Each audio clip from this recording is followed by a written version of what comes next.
It has not been a good first season for Josh Pastner at UNLV, but I might have some optimism for you.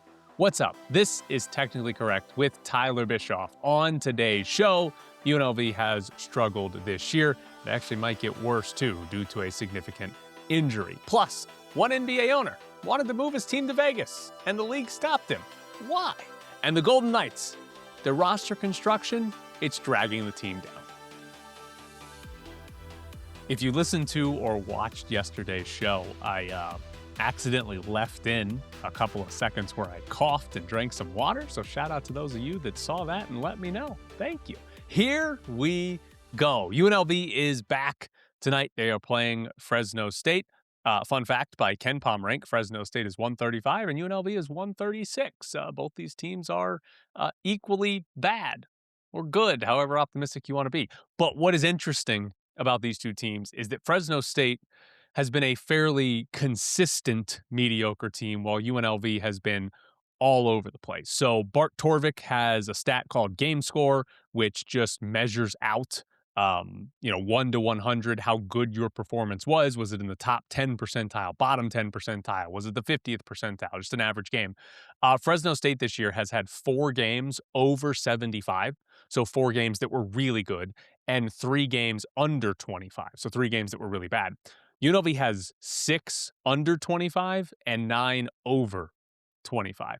So UNLV has been all over the place. More than half of their games have come in one of those two top or bottom end performances rather than sort of baseline through the middle. By the way, this is probably going to be one of the more nerdier shows, which means I'm going to enjoy it, but some of you won't. But so UNLV and Fresno State, simply put, kind of tells you UNLV is going to decide who wins this game and not Fresno State, because you would expect Fresno State to play just a completely competent, mediocre, average game because they're just a competent, mediocre, average college basketball team. And UNLV is the one that either plays really well or really poorly more often than not. UNLV did already beat Fresno State by 12 this year. Dre Gibbs-Lawhorn was awesome in that game, but problematically, Tyron Jones was 7 from 7 from the field and actually 4 for 4 in free throws, and he might not play in this game. We'll get to Tyron Jones in just a minute because that's where some of this optimism that I have is going to come in. But I do want to touch on one other thing for this game that I find funny, because Fresno State plays pretty fast this year. They got a fast tempo. And Josh Pastner takes the UNLV job, and even into this season says that he wants to be the Runnin' Rebels. We're not the walking rebels or the jogging rebels, right? How many coaches have you heard say that since they've gotten the job at UNLV? Pastner did it too. Every coach does it.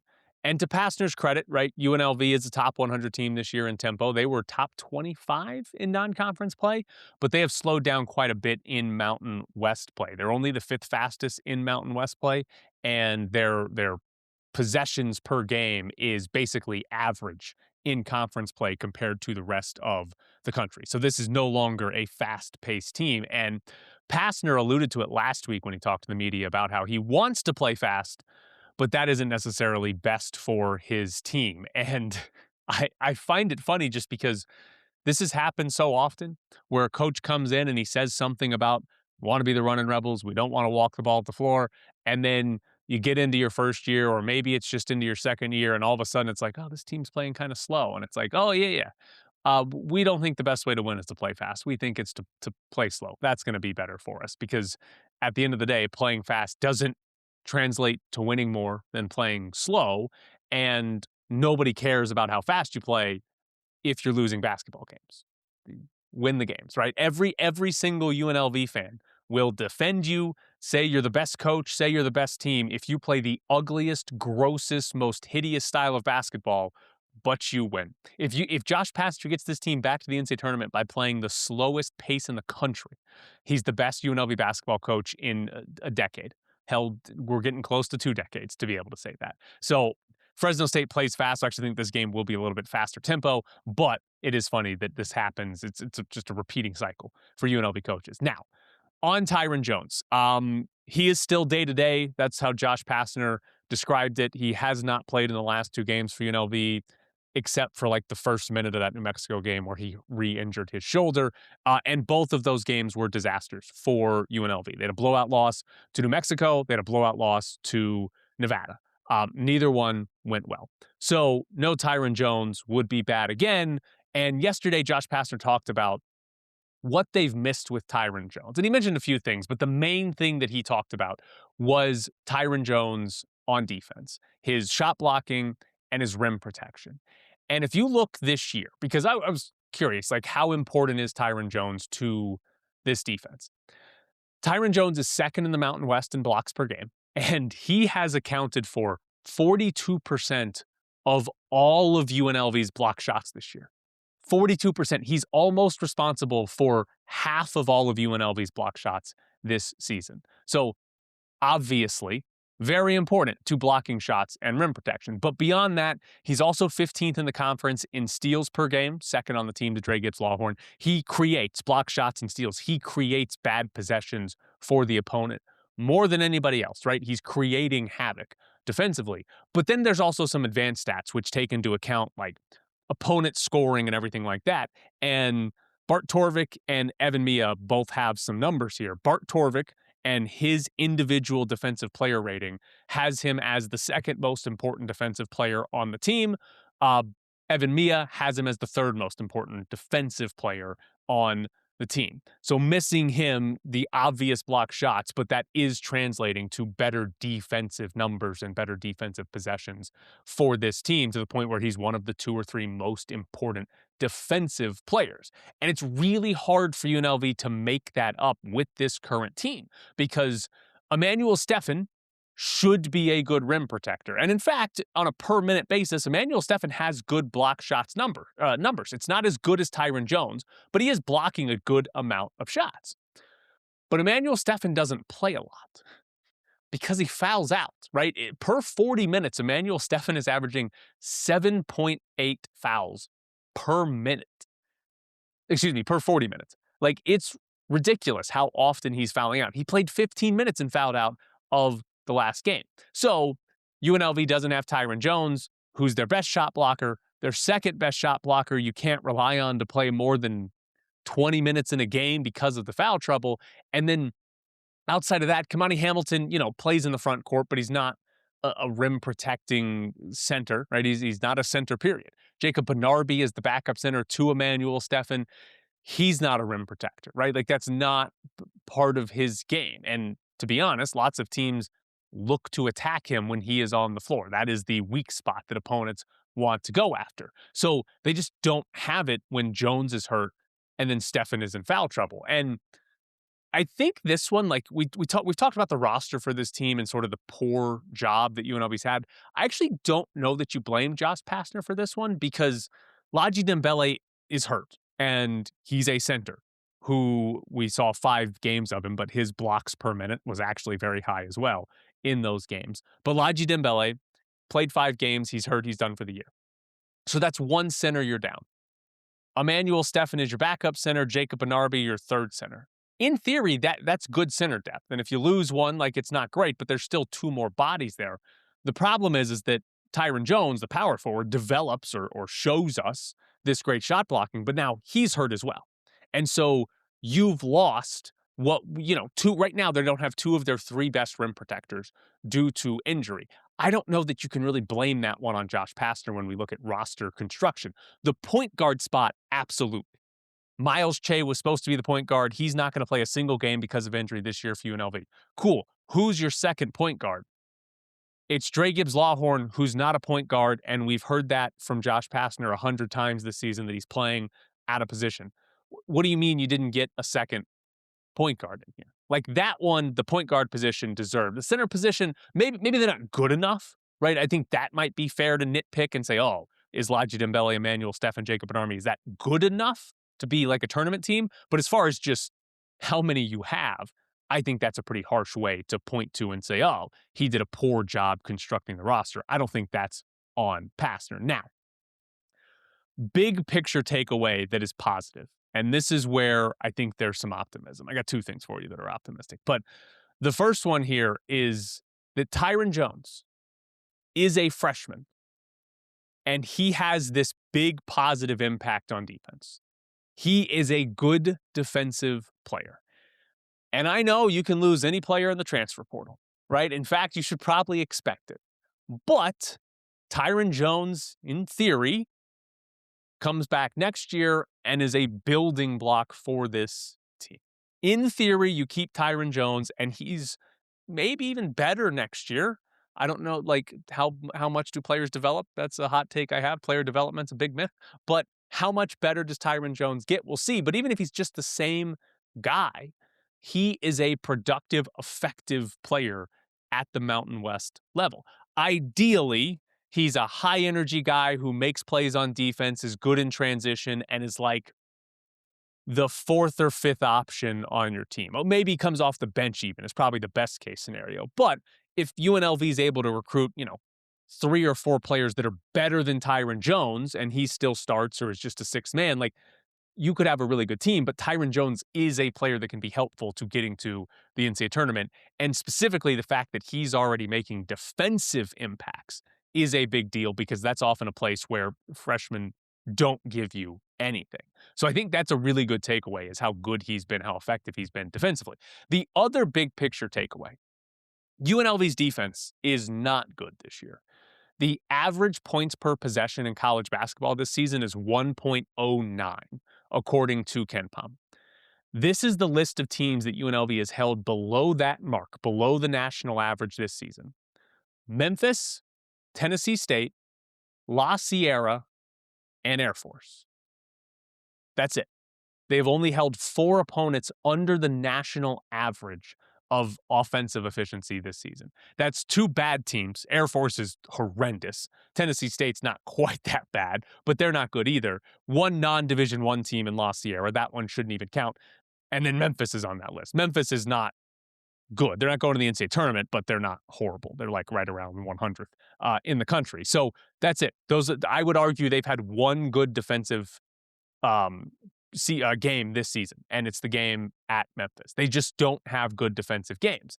And so when they win, it's usually because the offense has a really good game and they just sort of outscore the opponent. But the good news or the positive outlook for it, Josh Pastner's been a head coach this is his 15th season.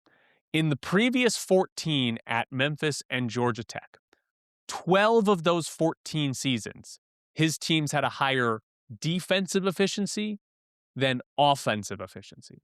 And in the years that he took teams to the NCAA tournament, his teams ranked 65th, 17th again, and 50th, and 68th. There's one more year, and 68th in defensive efficiency. He also had another 6 non-tournament teams that were in the top 100, including a Georgia Tech team that was 6th in defensive efficiency in the entire country. 6th. Didn't make the tournament because the offense was bad. Basically, Pastner's career has been good defensive teams, right? Obviously, 65th isn't amazing, but it'd be like one of the best defensive teams UNLV's had in a decade. So what he's done in his career points to UNLV being better defensively in the future. Offensive side of the ball, Pastner's teams haven't been as good. So that might be some problems looking forward and sort of projecting what Pastner's teams might look like. But his defenses have been good. So this UNLV defense is not any good, but I think what Pastner's done in his career would give you some optimism that, he'll probably figure this out, right? We would think so. Now, one last thing on UNLV. Pastner used a lot of strong language when talking about his team this week. He called the 2 games from last week insulting. That's the word that he used, insulting. But he also said, of my 15 years, this has been the most challenging year on the floor without a question. And that was in response to me asking him, has this been the most up and down team he's ever coached? And I gave you those game score numbers from Bart Torvik, right? He's had 6 games where they've been under 25, the bottom 25 percentile, and 9 games where they've been over 75, so the top 25 percentile. Pastner has coached other teams with big swings. His last year at Georgia Tech, they had 8 performances that were under that bottom 25 percentile and 10 that were over. He also had in 2019 8 that were under and 13 that were over. So he's had a couple of other teams, mainly at Georgia Tech, where there's been this extreme inconsistency. Now, there's still 10 games left in the season, so UNLV might be able to surpass some of those numbers the rest of the way. But he has done this a few times. But for the most part, he's had a lot more consistent teams than this. And like the Memphis years, he had a 3-year stretch where he only had one performance in the bottom 25th percentile. So Pastner might be living in the moment a little bit when he says this is the most challenging or this is the biggest roller coaster, because there were some other teams that were similar in this regard. But he's actually had some consistent teams. Now, some of those Memphis teams, some of those Georgia Tech teams weren't good, but they gave you a more consistent, balanced effort on a regular basis. It wasn't, okay, you went and beat Utah State in your best performance of the season, might be the best Mountain West performance of the season for any conference team. But then you've also been annihilated by Wyoming and New Mexico. And you're just like, okay, what happens here? I would, based on his past, I would think Pastner is going to have his team's defense better and the consistency is going to be better going forward. Do either of those things translate to the NCAA tournament? Not necessarily, because he had the 6th best defense in the country one year, didn't make the tournament. He had consistent teams at Georgia Tech and Memphis, but they weren't good enough to go to the NCAA tournament. So those are two things that Pastner throughout his career has done a little bit better than what this team has shown this year that I would expect to get better in the future. Battle Blast, been serving Las Vegas since June 2012 with the very best in family entertainment. We are proud to provide the best facility, equipment, and service possible. Strap on laser tag vests, step into the 5,600 square foot 2-story arena designed to look like a worn, torn city street. An exciting atmosphere filled with exhilarating music, blacklight effects, and fog. Battle Blast also features a viewing deck for those not playing can watch players vest up and catch a view of the action going on in the arena. In between games, check out our arcade and prize center and enjoy tasty treats from our snack bar. Birthday parties, sports teams, group outings, and corporate events. Battle Blast does it all. We want to make your Battle Blast experience so good you'll want to return again and again. Battle Blast is the ultimate destination for family fun and friendly competition.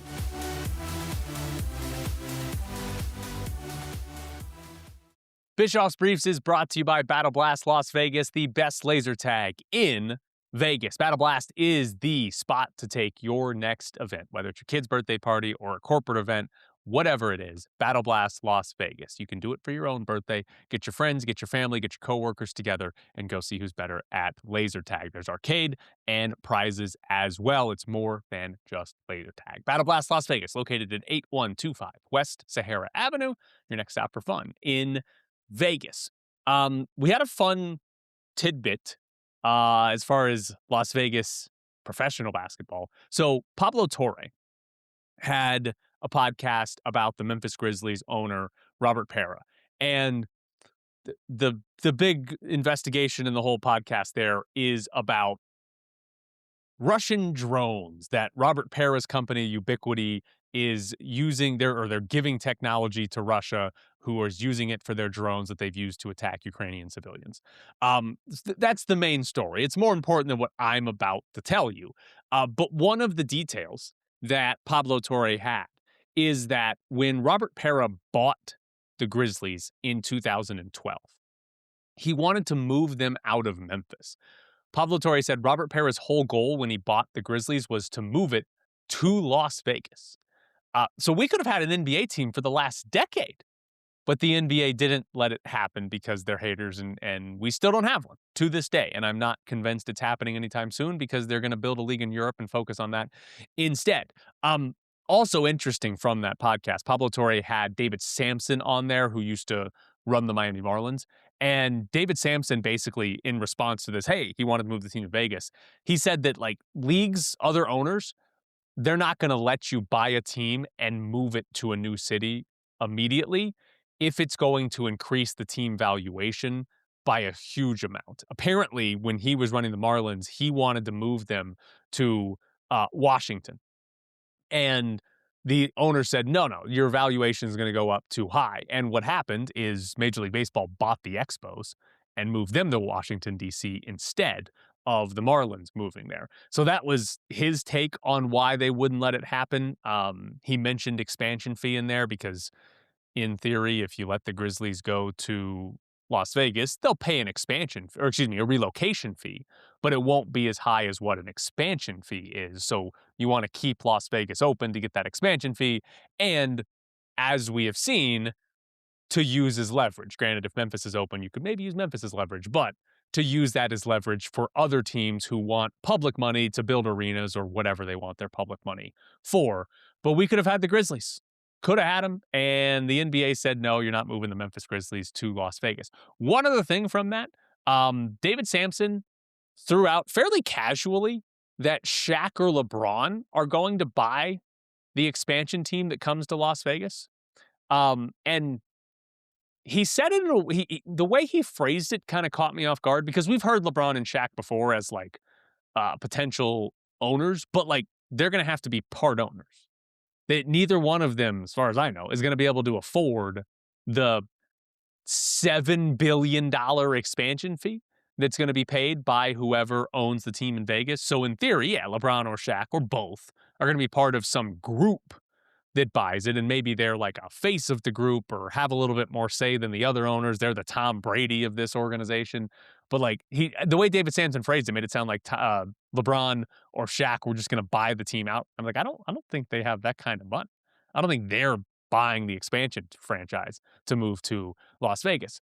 Now, the Mountain West, the television deal for this upcoming season has not been announced. We talked about that last week because Wyoming is asking for some public money because they think they're going to get less money in their television deal. Well, according to Chris Vanini, the Mountain West television deal is expected to be announced this week. The Pac-12 already announced their media rights deal. However, the Pac-12 did not announce any dollar amounts that are attached to that. So we don't know how much those schools are getting. Is it 5 million? Is it 10? Is it 15? We don't know. We can assume it's on the lower end because normally these conferences announce how much their media rights deal are worth as a way to brag. And if you don't announce it, then you're doing the opposite of bragging, which is hiding in shame.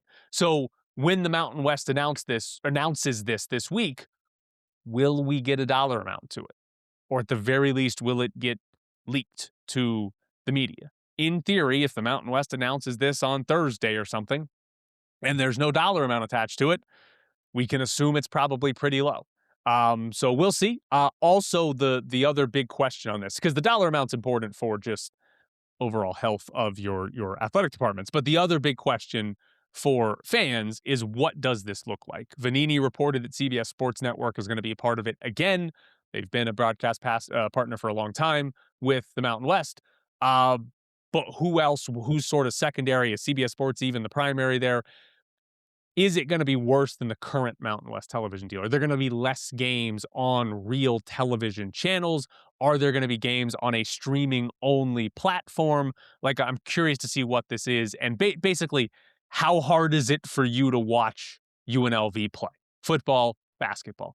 Like, how difficult is that going to be? Because right now, it's not too bad. You do got to find some games on the Mountain West Network. But right now, it's fairly easy, right? If you have cable, if you have DirecTV, you can get these games, and then, hey, we got to tune into some non-conference games on the Mountain West Network. But for the most part, it's pretty easy. I'm curious what that looks like next year when this is a much less attractive conference to these broadcast partners.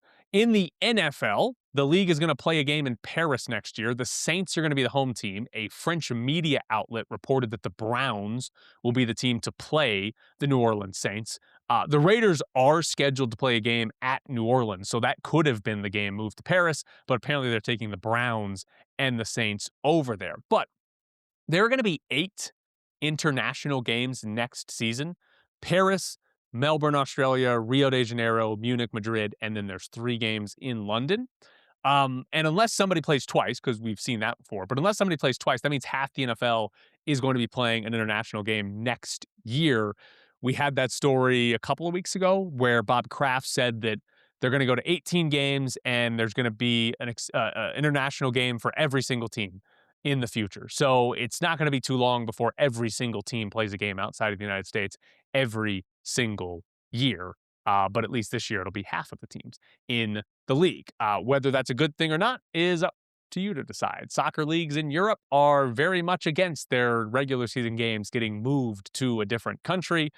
There was a planned Barcelona game that was supposed to be in the United States in December that got shut down because of protests from the teams themselves, but also the fans. So the United States, we're fine with that. We're fine with a lot of things that other parts of the world are not. The Broncos are promoting Davis Webb to offensive coordinator. Davis Webb was the Broncos quarterbacks coach. They fired the offensive coordinator, and now they've finished their process of interviewing, and Davis Webb is going to get the offensive coordinator job. It always seemed weird that he was a serious contender for the Raiders head coaching job, given that he'd never been a coordinator before. Like, I have to assume you really blow people away in interviews to even be, in the final running there. How'd you get the interviews in the first place might be the more genuine question. But I think one of the questions is, like, who's calling the plays there? Because if Sean Payton's still calling the plays, like, yeah, you're the offensive coordinator, but that's not the part of the game that, like, we really want to, that is the part of the game we really want to see from you to sort of evaluate, should you be given credit for what an offense looks like? And if Peyton's still calling the plays, okay. Also, this is from over the weekend, but Chiefs quarterback Gardner Minshew did not tear his ACL. Adam Schefter tweeted out that he didn't tear his ACL. This injury happened in December, and it took him a month to find out it wasn't torn? Or did nobody just check in on Gardner Minshew's health because it was Gardner Minshew, and it just took a month for anybody to ask on the outside, to ask about it? He's a free agent, no torn ACL, bring him back to Vegas, right? Why not? He actually, if he goes back to Kansas City, he might get to start a few games before Patrick Mahomes comes back. But this has been Bischoff's Briefs, brought to you by Battle Blast Las Vegas, the best laser tag in Vegas. Host your next birthday party at Battle Blast. If you book the party package, you'll get a private party room, dedicated host, pizza, soda, arcade tokens, and of course, laser tag. Plus, you can add on a game for adults to play after you watch your kids play laser tag. Battle Blast Las Vegas, located at 8125 West Sahara Avenue, your next stop for fun in Las Vegas. If you want to support me more, check me out at Patreon, patreon.com/technicallycorrect with Tyler Bischoff. Got some bonus content up there. Right now, most recently, there is a story up there about the Golden Knights and why Tomas Hertl is playing poorly right now. There are a bunch of numbers in that story. I am not going to yell all of the numbers at you right now, but I am going to give you the gist of that story. Go subscribe and read the whole thing. It's good for you. But what the Golden Knights have run into is a lack of centers, and specifically a lack of centers that Bruce Cassidy is willing to play in the defensive zone, or wants to play. Sometimes he has to play guys he doesn't want to play in the defensive zone. But William Karlsson is hurt. Senbin.Vegas reported it could be season ending. There might have been or might be a surgery that keeps him out for the rest of the year. So Karlsson's hurt. Obviously, William Karlsson is a center that took a ton of defensive zone faceoffs for the Golden Knights. Colton Sissons is also hurt as well. We haven't really gotten an update on him other than, hey, he's out until the Olympic break, which that's this week. At least that's the last games they play are this week. So we'll see if he's back after the Olympics. And then Brett Howden is hurt as well. But the Golden Knights came into this season with 4 legitimate NHL level centers: Eichel, Hertl, Karlsson, and Colton Sissons. And then Brett Howden was a winger that's played quite a bit at center as sort of that 5th option. But that was it. The rest of the organization, there's not other wingers that play center. There's not guys like, he's in the AHL, but he's played a decent chunk in the NHL. There's not really a lot of depth in this organization to play center. And so what we've seen with the injuries is Mitch Marner play a lot of center. We've seen Riley Smith do it as well. But Mitch Marner has been playing almost exclusively center for over a month now. There have been a couple of games where they shifted him back to the wing. But the problems that it's causing are that Mitch Marner's playing center. Bruce Cassidy does not want to play Mitch Marner at center in the defensive zone, or specifically taking defensive zone faceoffs. So what you're getting is a lot of shifts where it's an offensive zone faceoff. Mitch Marner's line is going to take that, right? They're not impacting Jack Eichel's usage. Eichel is used all over the ice when they need goals, when they need to defend. He's just all around great. Trust him everywhere, use him everywhere. But with Marner now, like, almost exclusively getting offensive zone faceoff starts, and nobody else is really a good option, right? Tanner Lisinski gets called up to do it. He doesn't want Riley Smith taking them either. He didn't want either of those guys taking defensive zone faceoffs. It means Bruce Cassidy only has 2 centers on his team to take defensive zone faceoffs. Jack Eichel, and now Tomas Hertl is second on that list. But here's the thing. Throughout his entire Golden Knights career, Hertl's never been a big defensive zone faceoff guy. Not because he can't win defensive zone faceoffs. That's not the problem here. Marner can't. Marner has won 19% of his defensive zone faceoffs that he's taken this year. Hertl's perfectly fine as far as winning them, but Hertl is not as good defensively as a Karlsson or an Eichel. And for the most part, when he's been in Vegas, Hertl's been on the line that has sort of been the offensive line for the Golden Knights. He's played primarily with Pavel Dorofeyev this year, right? They don't want Dorofeyev in the defensive zone, so they get more offensive zone starts.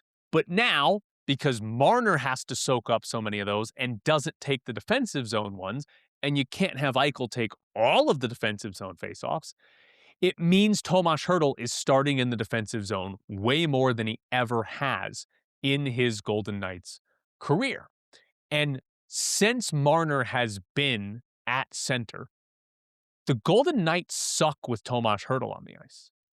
They're not good with Hertl on the ice. Their overall production since Marner started doing it in late December until now, their 5-on-5 goals are dead even when Hertl's on the ice, right? And the expected goals are under 50%, meaning that they should be getting outscored based on the chances created by both teams when Hertl's on the ice over the last, more than a month now, because Marner's playing center and Hertl has to play more in the defensive zone. And it's been even worse since Colton Sissons got hurt, because Sissons, Golden Knights trade for him, and Kelly McCrimmon says he's really good and we're going to use him in defensive zone faceoffs. That's one of the things McCrimmon said about him when they acquired him. And so when Marner first went to center, Colton Sissons was taking a ton of defensive zone faceoffs, right? It was Eichel, and then if it was a defensive zone faceoff that Eichel wasn't going to, it was Colton Sissons. But now he's hurt, which throws Hertl into that role. And this is a small sample size here, right? Where it's 8 games in total.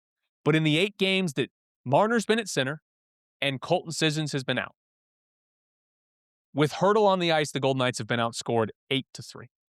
And the expected goal rate is 46%, which 8-3 is way worse than that 46%, but 46% is still bad because since Hertl's been here, it's always been over 50, and it's often closer to 60 than it is to 50 because they're getting a lot of offensive zone time.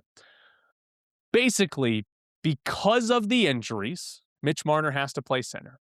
And because Marner's playing center out of position, Hertl's now being put into worse scenarios, and they can't score when Hertl's on the ice, because the other problem is with Marner at center, Cassidy is trying to give him good wingers.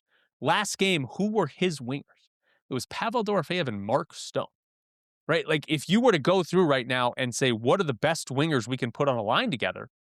It's Pavel Dorofeyev and Mark Stone, because Marner's playing center, right? So the 2 best options at winger were with Marner, and they're in the offensive zone all the time. While Hertl's getting paired up, or not paired up, but trioed up, that's not a saying, with Riley Smith, with Jonas Rondbjerg. Like, he's now getting the cast-offs that are on the 3rd and 4th lines on a regular basis playing next to him. So Hertl's got to start farther away from the net. He's no longer playing with the good goal scorers. He's playing with the guys who can't score goals. And we're seeing those effects. When he's on the ice at 5-on-5, the Golden Knights are bad. They're not good. And so you have this ripple effect of problems. And I don't think this is Tomas Hertl's fault. He's being put in a scenario where he's not likely to succeed. I don't think this is Mitch Marner's fault, because he's playing out of position, right? And Cassidy is trying to, protect him from defensive zone faceoffs. I guess protect the team from him losing defensive zone faceoffs. And then I don't blame Cassidy either, because, well, somebody has to play center. And right now, this team only has 2 true centers, Eichel and Hertl on the team. So who else are you putting there, right? Mitch Marner probably makes the most sense of any of the wingers they have. Riley Smith has been the other one to get a big dose of center as well. He makes sense as well. Keegan Colasar probably could do that as well. I think he's got the most experience of any winger at center, but he would be a fourth line center that maybe you'd trust a little bit more in the defensive zone. But that's kind of it, right? Would Mark Stone work? I have no idea. But like, I don't blame Cassidy because he's got to figure things out that aren't supposed to work. There at no point was it like, oh yeah, we're gonna have to put a lineup on the ice with two centers. Good luck with that one, right? Like, that's not a real thing that a coach should have to deal with. And what I think the real issue is goes all the way up to the front office. And it is Kelly McCrimmon's roster construction for this year. Yes, it is a little harsh because Carlson is hurt, Colton Sissons is hurt, and Brett Howden is hurt. And if you had one of those guys healthy, maybe there's less Hertl faceoffs in the defensive zone. Maybe not Howden. I don't know how exactly they'd approach it if it was Howden. But the other two, if they were healthy, they would be number 2 in line behind Eichel for defensive zone faceoffs, if not number 1 ahead of Eichel. So it's a little harsh, but Kelly McCrimmon gave his team 5 legitimate options at center for a season. We know guys get hurt. Kelly McCrimmon has manipulated long-term IR and injuries so much the NHL had to change the rules. He's aware guys get hurt, but he didn't create a roster with enough centers on it. And so how did that happen? Well, when they got Mitch Marner, do you remember who they traded away? It was Nick Waugh.